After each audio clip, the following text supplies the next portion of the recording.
uh, 2021. Happy Sunday po sa lahat.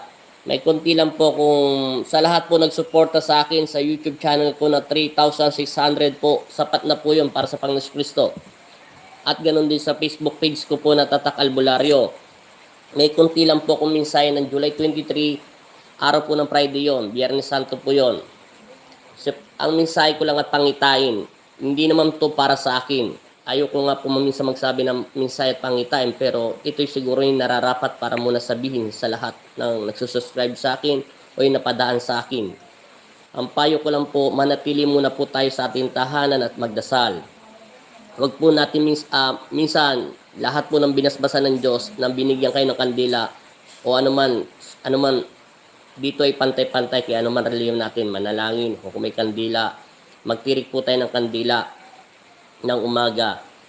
Yung July 23 po, araw po ng Biyernes, nagbigay ng senyalis ang aking Ama sa langit, ang mahal na pong Nazareno.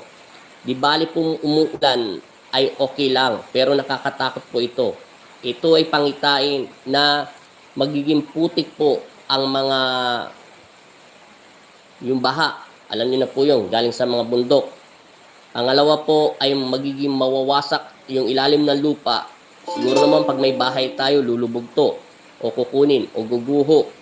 Pero hindi ito ipinakita ng aking Ama dito sa bansa natin sa Pilipinas, kung hindi bagkus sa ibang lugar. Pero nakakatakot. May mga kababayan tayo sa lahat ng bansa. Pakiusap bilang alipin o instrumento ng aking Ama. Kunting mensahe lang po ito. Sana po manatili tayo magsama-sama magdasal kung anumang reliyon natin. Alisin muna natin ang inggit at galit sa ating puso.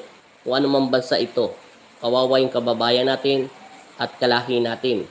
At sana po manatili muna tayo magdasal kahit bigyan nyo ng konting panahon ng ating Ama sa langit, ang Panginoon Kristo.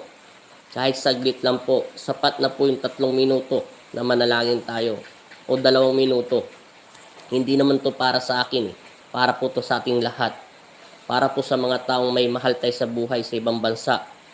I-share nyo na lang po ito. July 23 pa po ito binigay ng Panginoon Kristo. Siguro sa 3,600 na nanonood sa akin, ay sapat na po ito. Kahit isa lang ay napakalaki na itong tulong sa ibang tao sa mundo. At manatili tayo magdasal dito rin sa ating bansa. At lagi po tayo maniwala at manalig. Huwag po tayo mawala ng pag-asa. Dahil itong pangitain ay napakapangit. Dahil guguho at wawasakin o mausisira ang ilalim ng lupa. Hindi po maguguwang mundo ha. Walang sinasabi ang aking Ama. Kung hindi, lalambot lang ang lupa. Pag sinabing lalambot, sigurado naman po yun, lulubog yung nasa ilalim o poste ng isang bahay. O anumang building ito mabigat. Kawawa naman po yun, lalo po sa mga mahihirap na katulad natin na sapat at wala tayong pera o income sa bangko o anumang bagay. Ang hirap po magpagawa at matulog. Naranasan ko na rin matulog sa kalsada. Yung mga tao, kawawa naman po yung mga bata. Lalo-lalo po yung may mga sakit. Tagulan ngayon. Pero ang pangitain ko, hindi ibinigay ng aking Ama dito sa bansa natin, kung hindi sa ibang lugar. Kahit na po, kahit ibang bansa yon o meron man mangyari dito sa ating bansa, magdasal lang po tayo at manalig. Konti lang po ito sasabihin ko. Happy Sunday po sa inyong lahat at God bless at mag-ingat po kayo sa lahat ng suporta sa akin sa YouTube channel ko. Maraming salamat po. Kahit papano sa 3,600 ay masabi ko lang po ito sa inyo. Salamat po sa lahat na nanonood at ganoon din sa Facebook page ko, Tatak na Albularyo. Nag-message na po ako kanina. Yung July 23 pa ho ito binigay ng Panginoon Kristo. Hindi ko na po kakayanin at talagang nakakatakot ang binigay ng pangitain. Hindi po to para matakot tayo, kundi bagkus tayo ay magtiwala at magdasal sa ating Ama. Sinabi ko na sa inyo dati ang buhay ko. Ganun din po, kailangan natin na matinding pagkakapit sa Panginoon Kristo. Dahil sinusubukan tayo ng ating kalaban. Alam niyo na po ang kalaban natin kung sino. At tatakutin niya tayo. Kaya manatili po tayong tumawag sa Diyos para hindi at mahangilan ang ating bahay upang hindi ito mangyari ang sakuna. Napakahirap po talaga. Bilang isang alipin at instrumento ng Diyos, siguro ito na po yung minsan na binibigay at ginawa niya akong instrumento. Minsan i-share ko yung siguro yung mga pangitay na binibigay ko. At least nakapaghanda po tayo. Kahit 1 bahay, 2 bahay, 3 bahay, 10 bahay, ay mapakinggan ng Diyos ang ating panalangin. sapat na yun sa ating Ama. Hindi naman po siguro mahirap manalangin ng kahit 3 minuto, 2 minuto.